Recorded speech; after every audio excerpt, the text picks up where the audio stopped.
श्री श्री गुरु गौरांगो जयति। वंदेऽहं श्री गुरु श्रीयुतपदकमलं श्री गुरून् वैष्णवांश श्रीरूपं सागरजातं सहगण रघुनाथान्वितं तं संजीवं साद्वैतं सावधूतं परिजन सहितं श्रीकृष्ण चैतन्य देवं श्री राधा कृष्ण पादान् सहगण ललिता श्री विशाखान्वितांश्च। ओम अज्ञानतिमिरान्धस्य ज्ञानाञ्जनशलाकया चक्षुरुन्मीलितं येन तस्मै श्रीगुरवे नमः।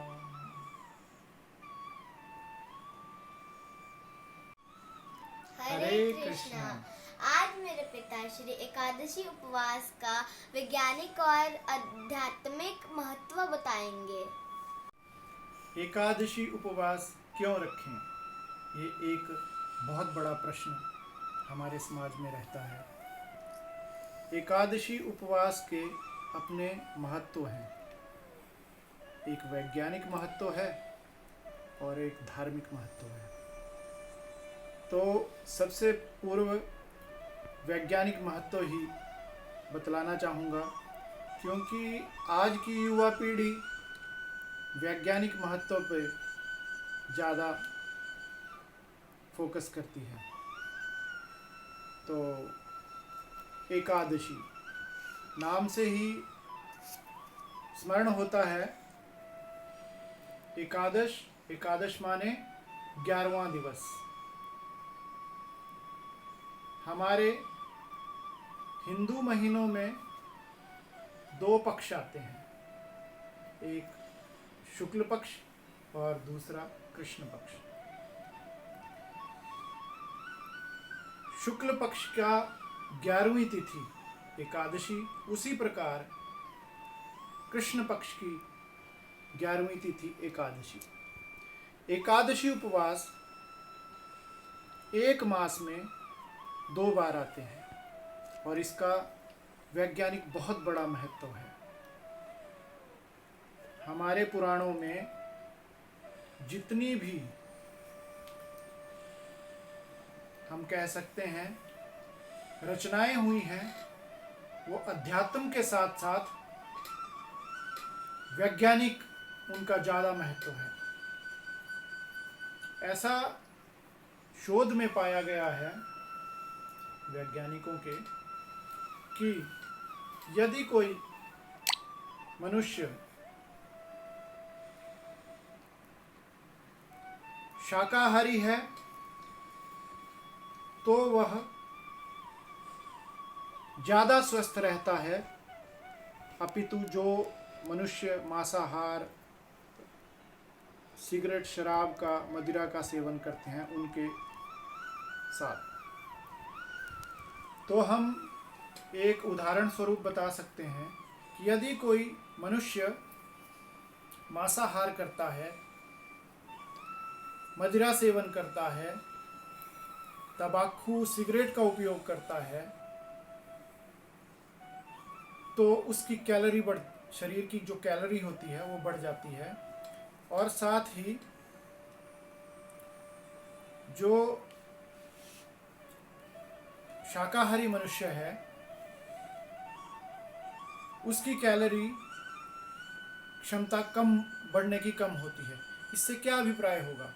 जब हमारे शरीर में कैलोरीज बढ़ती हैं तो शरीर में सेल्स डेवलप होते हैं और वो सेल्स इतनी तेज़ी से डेवलप होते हैं कि वो डुप्लीकेट सेल्स भी उनके जल्दी जल्दी बनने लग जाते हैं। तो उससे क्या फ़र्क पड़ता है? उससे यह फ़र्क पड़ता है कि डीएनए का नाम सबने, आज की युवा पीढ़ी ने तो सुना होगा और वैज्ञानिक दृष्टि से सभी ने साइंस में पढ़ा होता है। तो डीएनए हमारे शरीर में जो रहता है वो हमारे शरीर की पूरी इंफॉर्मेशन लेके रहता है। डीएनए में हमारी सारी इंफॉर्मेशन होती है, लेकिन उसके साथ ही एक जंक डीएनए भी होता है जिसमें कोई इंफॉर्मेशन नहीं रहती है। तो जब वैज्ञानिकों का और आध्यात्मिक बंधुओं का आपस में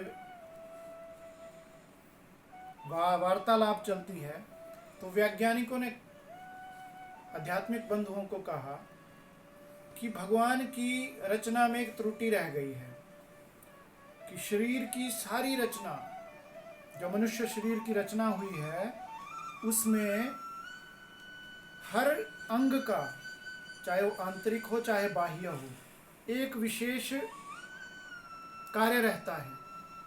लेकिन एक जंक डीएनए जो बन गया या भगवान द्वारा निर्मित शरीर में है, तो भगवान से गलती होगी, उसमें तो कोई ना इन्फॉर्मेशन ही नहीं रहती है।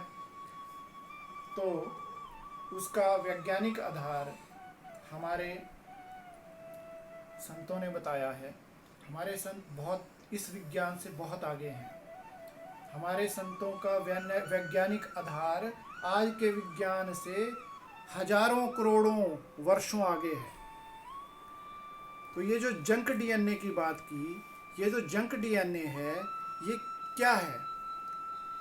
जब हम भोजन ग्रहण करते हैं, ज़्यादा कैलोरी वाला भोजन, जैसे कई लोग मांसाहार करते हैं, ऐसा कहा गया है विज्ञान में कि जो मांसाहारी लोग हैं उनको प्रतिदिन सूर्य उदय से लेके सूर्य अस्त तक 1 महीना अगर वो उपवास करेंगे तो वो जो मांस का भक्षण किया है वो तब पचेगा, अन्यथा वो शरीर में व्याधि और रोग पैदा कर देगा। हम देखते हैं कि अन्य अन्य धर्मों के लोग 1-1 महीना, जिनका खान पान वैसा है, वो 1-1 महीना अपना अपनी तरह से व्रत रखते हैं। फिर एक वैज्ञानिक शोध में हुआ, उस वैज्ञानिक शोध में तक लगभग 14 शिक्षार्थियों को लिया गया और उन्हें 15 दिन उपवास पे रखा गया। तो 15 दिन बाद जब उस शोध का निर्णय आया तो यह पाया कि उनमें सेल बनने की क्षमता और डीएनए का, जो जंक डीएनए है, उसका स्खलन होने की जो प्रक्रिया है वो बहुत कम हो गई। उससे यह सिद्ध हुआ कि यदि 15 दिन हम व्रत करते हैं तो उससे हमारा जो जंक डीएनए है उसका स्खलन कम हो जाता है। जंक डीएनए से के स्खलन से हमारे शरीर पर क्या प्रभाव पड़ता है, उस पर थोड़ा सा प्रकाश डालना चाहूँगा। जो जंक डीएनए है उसे मानो कि एक, जैसे माता जी एक स्वेटर बुनती हैं और स्वेटर का एक बॉर्डर होता है, उस बॉर्डर को वो सिल देती हैं। अगर वो बॉर्डर थोड़ा सा भी उधड़ जाए तो हमारी पूरी की पूरी स्वेटर उधड़ जाती है। उसी प्रकार जंक डीएनए है, इसमें इंफॉर्मेशन तो कोई नहीं रहती, लेकिन जब सेल, हम ज़्यादा कैलोरी का भक्षण करते हैं और सेल ज़्यादा डेवलप होने लगते हैं तो ये जंक डीएनए स्खलित होने लगता है। जैसे जैसे डीएनए डुप्लीकेट होगा, ये जंक डीएनए तीव्रता से स्खलित होगा, और जिस दिन यह जंक डीएनए पूर्ण रूप से स्खलित होकर समाप्त हो जाएगा, उस दिन जीव की मृत्यु हो जाएगी। ये एक बहुत बड़ी साइंस है। हमारा विज्ञान एक बहुत बड़ी साइंस है।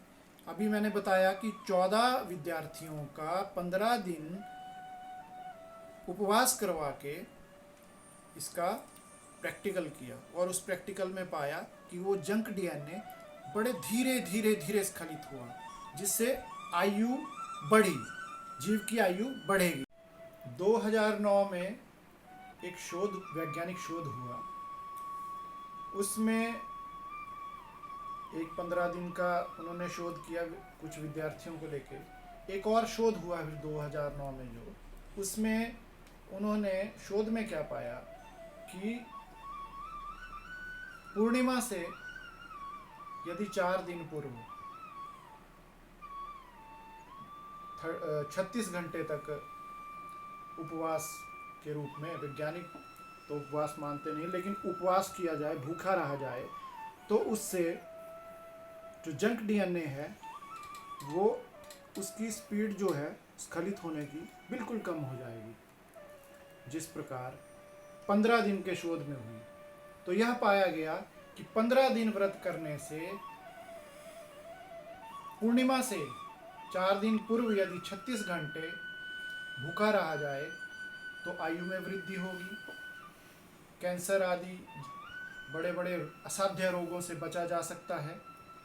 क्योंकि उसमें रहता क्या है कि हमारी बॉडी पूरी डिटॉक्स हो जाती है, हमारे अंदर जितने भी विषाणु कीटाणु होते हैं वह 36 घंटे के उपवास में निकल जाते हैं। और ये 36 घंटे का उपवास एकादशी वाले दिन ही क्यों, ये तो वैज्ञानिक महत्व है, इसका आध्यात्मिक बहुत बड़ा महत्व है। वैज्ञानिक महत्व में 2009 में जो मैंने आपसे चर्चा की, उसमें जो जंक डीएनए स्खलित होता है, उस जंक डीएनए को इन्होंने नाम दिया टेनालोर, जो इसका वैज्ञानिक शब्द है। वो टेलानोर रहता है जैसे शू लेसिस होते हैं, और शू लेसिस के आगे एक प्लास्टिक कवर होता है। यदि उस प्लास्टिक कवर को निकाल दिया जाए तो वो पूरा शू लेसिस यानी कि जूते का फीता उधड़ जाएगा।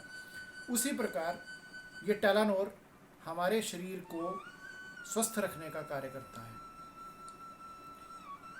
इसी से हम देखते हैं कि जब मून जो है, चंद्रमा जो है, पूर्णिमा की ओर जाता है तो टाइड्स आते हैं, समुद्र में ज्वार भाटाएं और बड़ी बड़ी लहरें आती हैं।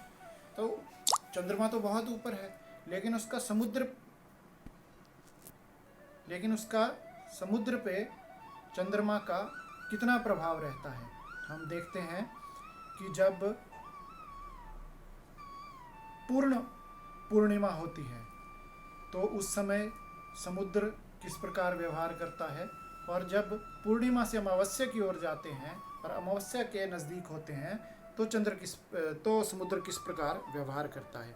उसी प्रकार हमारा शरीर जो है, वैज्ञानिक दृष्टि से कहें तो हमारा शरीर की जो रचना हुई है उसमें 75% जल है।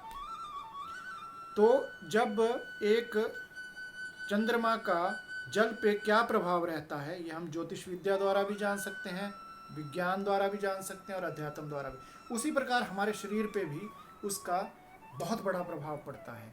और इस समय में यदि हम 36 घंटे, जैसे वैज्ञानिकों ने भी सिद्ध कर दिया, उपवास रखते हैं तो हमारे शरीर पे उसका अनुकूल प्रभाव पड़ता है।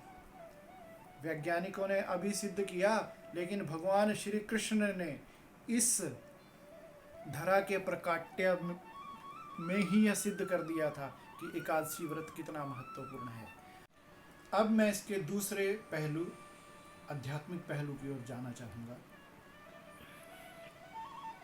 हमारे ग्रंथों में, हमारे सभी पुराणों में लगभग एकादशी की महत्ता का वर्णन किया गया है। भगवान श्री कृष्ण ने श्रीमद् भगवत गीता में कहा है कि व्रतों में मैं एकादशी हूँ। इसका क्या अभिप्राय हुआ? इसका अभिप्राय ये हुआ कि जब भगवान श्री कृष्ण इस व्रत को इतनी महत्ता दे रहे हैं तो इसका कोई ना कोई बहुत बड़ा कारण है। एकादशी उपवास, उपवास का क्या अर्थ रहा? उपवास, उप यानी समीप, वास यानी व्रत। भगवान के समीप रहने को उपवास का कहा जाता है। आज समाज के लोग विभिन्न तरह के उपवास करते हैं, कोई सोमवार का, कोई मंगलवार का। सभी देवताओं के उपवास हैं, करने चाहिए जो करते हैं, लेकिन वो अगर करें भी ना तो उसका कोई, क्या कहते हैं उसे, नुकसान नहीं है। लेकिन एकादशी व्रत ना करने का शारीरिक और आध्यात्मिक, वैज्ञानिक और आध्यात्मिक दोनों तरह का नुकसान है। हमारे ग्रंथों में कहा गया है कि यदि कोई एकादशी का उपवास ना करके अन्न का भक्षण एकादशी वाले दिन करता है तो उसे गौ हत्या, मातृ पितृ हत्या, गुरु हत्या का पाप लगता है। इसका क्या कारण है? इसे मैं विस्तृत रूप से आपको बतलाने की कोशिश करूंगा। जब सृष्टि की रचना हुई तो भगवान ने अन्य प्रकार के जीवों की संरचना की, अन्य प्रकार के ग्रह नक्षत्रों की रचना की, पुण्यों की रचना की। उसी तरह पाप पुरुष की भी रचना की। पाप पुरुष की रचना की तो पाप पुरुष अपना प्रभाव दिखाने लगा। एक समय क्या हुआ कि पाप पुरुष ने अपना इतना प्रभाव दिखाया कि लोग उससे यमलोक को जाने लगे, नरकों को जाने लगे। नरकों को जाते देख भगवान को बड़ी व्यथा हुई। जब लोगों को नरकों में बड़े बड़े घोर कष्ट दिए गए क्योंकि वो पाप में संलिप्त हो गए, तब भगवान ने यमराज से कहा कि यमराज जी, ये क्या हो रहा है? इतना कष्ट जीवों को क्यों दिया जा रहा है? तो यमराज ने कहा, भगवान, ये आपके ही द्वारा रची हुई सृष्टि है। जिस तरह आपने पुण्यों की रचना की, उसी तरह आपने पाप पुरुष की भी रचना की। और ये सारा जितना भी निष्कर्ष निकल के आ रहा है, लोग पाप की तरफ ज़्यादा, कह सकते हैं कि ज़्यादा लगन लोगों की पाप की तरफ लग रही है और इस कारण वे नरकों में जा रहे हैं। तो भगवान ने कहा, इसका तो समाधान करना पड़ेगा, क्योंकि भगवान दयालु कृपालु हैं। जब उन्होंने जीव की ऐसी दुर्दशा देखी तो वे बड़े व्यथित हुए। फिर उन्होंने एक लीला रची। उसमें क्या हुआ कि एक पाप पुरुष, जिसको मुर दैत्य कहते हैं, मुर दैत्य ने त्राही त्राही मचा दी पूरी धरती पर ही नहीं अपितु स्वर्गलोक तक जाके उसने देवराज इंद्र अन्य अन्य देवताओं को स्वर्ग से निष्कासित कर दिया एवं स्वयं इंद्र के, कह सकते हैं, राज्य पर अपना अधिकार जमा लिया। और देवता भटकते भटकते जब भगवान श्री हरि के पास पहुँचे और अपनी व्यथा सुनाई तो भगवान ने उन्हें तुरंत कहा कि चलो चलते हैं, क्योंकि भगवान को भी लग रहा था कि धरा पे ऐसा कोई योद्धा नहीं आया जिससे मैं भी थोड़ा अपनी कुश्ती कर सकूं, अपनी एक्सरसाइज कर सकूं। तो भगवान ने सभी देवताओं को कहा कि चलो चलते हैं और उसका संहार करते हैं। जब भगवान चले तो देवताओं ने ढोल नगाड़े शंख वादन किया। यह सुनकर मूर दैत्य और उसकी सेना चौकन्ना हो गई। और जब उन्होंने देखा कि भगवान देवताओं और उनकी सेना के साथ उस पर चढ़ाई करने आ रहे हैं तो वो भी युद्ध के लिए तैयार हो गया और शंखवादन और दुमदुबी और ढोल नगाड़ों का बजाने लगा। जैसे ही युद्ध शुरू हुआ, युद्ध शुरू होते ही भगवान ने मूर दैत्य पर प्रहार करने शुरू कर दिए। मूर दैत्य भी बलशाली था। एक कण के, भगवान के आगे तो कण के बराबर भी शक्ति नहीं थी, लेकिन इतना बलशाली तो था कि उसने देवताओं को उनके स्वर्ग से वंचित कर दिया था। तो मूर दैत्य के साथ असंख्यों वर्ष भगवान अपनी कसरत करते रहे, युद्ध किया, फिर कुश्ती की, द्वंद्व युद्ध किया और उन्होंने मूर दैत्य को हरा दिया। उसके उपरांत भगवान बद्रिकाश्रम चले गए और वहाँ पर जाकर भगवान ने सोचा कि अब मैं थोड़ा विश्राम करता हूँ। भगवान वहाँ विश्राम करने के लिए निद्रा में सो गए। जब मूर दैत्य के कुछ सेना के गुप्तचरों ने बताया कि भगवान बद्रिकाश्रम में विश्राम कर रहे हैं, क्यों ना उन पर जाकर उसी समय प्रहार किया जाए।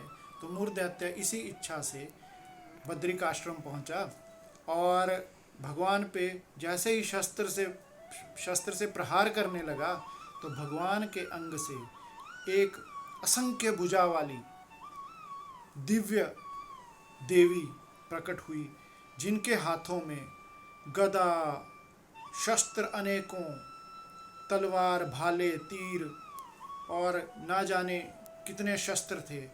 और उस देवी ने निमेष मात्र पल में, निमेष मात्र जितने देर में हम आंख झपकाते हैं, निमेष मात्र में मूर्धैत्य का संहार कर दिया और उसकी गर्दन काट दी और हाथ जोड़ के भगवान के आगे खड़ी हो गई। ये तो भगवान की लीला थी। भगवान जैसे ही अपने विश्राम से उठे तो उस देवी ने प्रणाम भगवान को किया। तो भगवान ने पूछा, हे देवी, आप कौन हैं? तो उस देवी ने उत्तर दिया, भगवान, मैं आपकी दासी हूँ, आपके ही श्रीअंग से मैं प्रकट हुई हूँ। और जब आप विश्राम कर रहे थे तो इस दैत्य ने आप पे प्रहार करना चाहा, तो मैं आपके श्रीअंग से प्रकट होकर मैंने इसका संहार कर दिया। तो ऐसा नहीं होता है कि अगर भगवान सोए हैं तो सो गए हैं, सृष्टि का कार्य रुक गया है। भगवान के विश्राम करने पर भी अनेकों अनेक शक्तियाँ उनके साथ चलती रहती हैं। अपरापरा उनकी शक्तियाँ भगवान के साथ रहती हैं। तो भगवान अति प्रसन्न हुए उस देवी से, और जिस दिन वो देवी प्रकट हुई उस दिन एकादशी थी।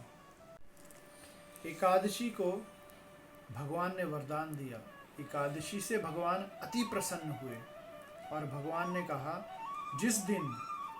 जो इस दिन एकादशी वाले दिन एकादशी का व्रत करेगा उसे मेरे गोलोक धाम का वास मिलेगा। उसके संसार के सारे पाप नष्ट हो जाएंगे, पूर्व जन्मों में किए हुए चाहे उस जन्म के। जो जीव एकादशी को निरंतर करेगा। यह देखकर अभी मूर्धैत्य के शरीर में दैत्य था, कटने के बाद भी जान बाकी थी। तो मूर्धैत्य ने भगवान को कहा, भगवान, मारा तो मैं गया, वरदान आपने एकादशी को दे दिया, तो मुझे भी स्थान दो, मैं भी पाप पुरुष हूँ। तो भगवान ने कहा, भगवान से जो कुछ भी अंतर्मन से मांगता है भगवान उसको हमेशा पूर्ण करते हैं। वो उसका तो वह अंतिम समय था, तो भगवान ने उसे भी वरदान दे दिया कि जो एकादशी के दिन अन्न का भक्षण करेगा उस अन्न में मूर्धैत्य का वास होगा। यानी कि यदि कोई भी जीव एकादशी के दिन अन्न का भक्षण करता है तो उसे अनचाहे पाप भी भोगने पड़ते हैं, जो उसने कभी जीवन में या पूर्व जन्मों में नहीं किए होते, क्योंकि उस दिन पाप पुरुष संपूर्ण रूप से अन्न में विराजमान हो जाता है। ये भगवान का वरदान है उसको। तो स्मरण रहे कि एकादशी वाले दिन कभी भी अन्न का भक्षण ना किया जाए, पूर्ण रूप से अन्न का त्याग किया जाए। द्वादशी वाले दिन भगवान श्री हरि का पूजन करके पारण समय में व्रत को खोला जाए। पारण का भी एक समय होता है, अगले दिन पारण। यानी कि व्रत करने का क्या नियम है, दशमी वाले दिन सूर्य अस्त होने से पूर्व भोजन किया जाए, उसके उपरांत कोई भोजन ना किया जाए। एकादशी वाले दिन पूर्ण रूप से बिना भोजन के रहा जाए, और द्वादशी वाले दिन सूर्य उदय के बाद जो भी समय निर्धारित किया जाता है उसमें वो पारण करे। ये स्वतः ही 36 घंटे बन गए, जो वैज्ञानिक ने सिद्ध किया था। हमारे ग्रंथों ने करोड़ों अरबों वर्ष पूर्व इसको सिद्ध कर दिया है। तो मेरा सभी भक्तजनों से विनम्र निवेदन रहेगा कि वर्ष में 24 एकादशियाँ आती हैं, जब अधिक मास होता है तो 26 एकादशियाँ आती हैं। सभी एकादशियों का पूर्ण रूप से पालन करें और ना उस दिन अन्न खाएं, ना ही अन्न किसी को देवें, ना ही दान करें। यदि हम ऐसा नहीं करते हैं, मान लीजिए हमने एक पक्ष में पुण्य किया, लेकिन एकादशी को हमने अन्न खा लिया, तो उस पुण्य का भी नाश हो गया, और पाप पुरुष जो हमने पाप नहीं किए हैं वो भी हमारे सिर पे चढ़ गए। तो ये बड़ा ध्यान रखें। और एकादशी का व्रत का लाभ क्या है? एकादशी व्रत अक्षय है, इसका कभी क्षय नहीं होता। जैसे पुण्य है, पुण्य को जब हम भोग लेते हैं तो समाप्त हो जाते हैं, लेकिन एकादशी अगर कोई मनुष्य, वैसे तो एकादशी भगवान की प्रसन्नता के लिए करनी चाहिए, लेकिन यदि कोई मनुष्य किसी ध्येय को रख के भी एकादशी का व्रत करता है तो उसके संसार का वह ध्येय भी पूर्ण हो जाता है। एकादशी ना केवल इस संसार का सुख देती है बल्कि अलौकिक सुख भी देती है। जब जीव मृत्यु के बाद शरीर छोड़ के अपनी यात्रा को चलता है तो उसे यमलोक नहीं जाना पड़ता है और ना ही यम की यातनाएं सहनी पड़ती हैं। जो एकादशी का व्रत करता है वो भगवान के धाम गौलोक में जाता है। एक बहुत बड़ा संज्ञान आता है, जब भगवान श्री राम ने लंका पे चढ़ाई करनी थी तो भगवान ने भी एक बड़ी लीला की हम मनुष्यों को दिखाने के लिए, एकादशी का महत्व प्रकट करने के लिए। तो उन्होंने सुग्रीव आदि अपने सभी मंत्रियों और सेना से चर्चा की कि इतना लंबा बड़ा समुद्र और इतनी बड़ी सेना, और ऊपर से रावण की महिमा इतनी, चारों वेदों का ज्ञाता, बलिष्ठ इतना कि उसने 9 ग्रह अपने चाकर बना के रखे हुए थे। तो ऐसे बड़े योद्धा से किस प्रकार जो है हम विजय प्राप्त करें। तो इस विषय पर सुग्रीव जी ने कहा, भगवान समीप ही एक महर्षि की कुटिया है, क्यों ना जाकर उनके पास इस विषय पर परामर्श लें। तो भगवान ने कहा चलो चलते हैं। जब उन ऋषिवर की कुटिया में भगवान श्री राम पहुँचे, भगवान ने उन्हें प्रणाम किया तो ऋषिवर जान गए कि ये तो अखंड ब्रह्मांड नायक भगवान है। तो उन्होंने कहा, भगवान आप क्यों प्रणाम कर रहे हैं, आप तो तीनों लोकों के सर्वश्रेष्ठ शक्तिमान प्रकट करने वाले प्रकाट्य हैं।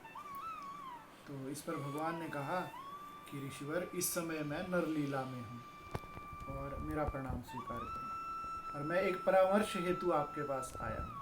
तो ऋषिवर ने कहा आज्ञा कीजिए भगवान। तो भगवान ने कहा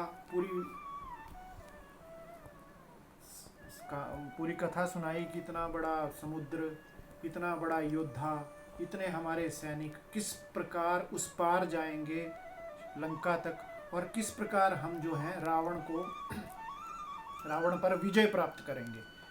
तो ऋषिवर मुस्कुराए, भगवान आप तो सब कुछ जानते हैं, लेकिन चलो इस विषय पर अगर आप परामर्श चाहते हैं तो कल विजय एकादशी है, तो आप विजय एकादशी का स्वयं भी व्रत करें, अपने मंत्रीगणों को भी व्रत कराएं, और समस्त आपका जितनी भी सेना है वो इसका व्रत करे, अवश्य आप रावण पर विजय पाएंगे। तो भगवान राम ने भी अपनी लीला द्वारा यह प्रकट किया। भगवान राम ने विजय एकादशी का व्रत किया, उसके बाद उन्होंने लंका पर चढ़ाई की।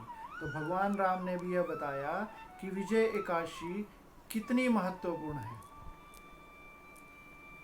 विजय एकादशी इतनी महत्वपूर्ण है क्योंकि उसे करके भगवान ने बंदरों भालुओं को ले जाकर अति बलशाली राक्षसों पर विजय पाई।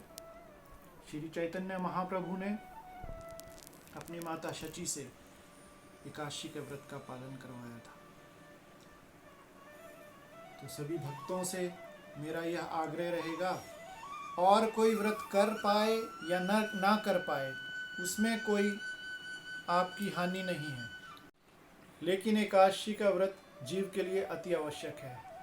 ये ना केवल एकादशी का व्रत उसका ही संवर्धन नहीं करेगा, अपितु उसके मातृपक्ष, ससुराल पक्ष एवं ननिहाल पक्ष में यदि 21 पीढ़ियाँ नरक लोक में फंसी होंगी तो उनका भी उद्धार हो जाएगा। इतनी बलशाली, इतनी शक्तिशाली है एकादशी। आज बरुथनी एकादशी महोत्सव के उपलक्ष्य में सभी भक्तों को हरे कृष्णा। बोलो बरुथनी एकादशी मैया की जय। Please like, subscribe and share our channel and please click the bell icon. Hare Krishna.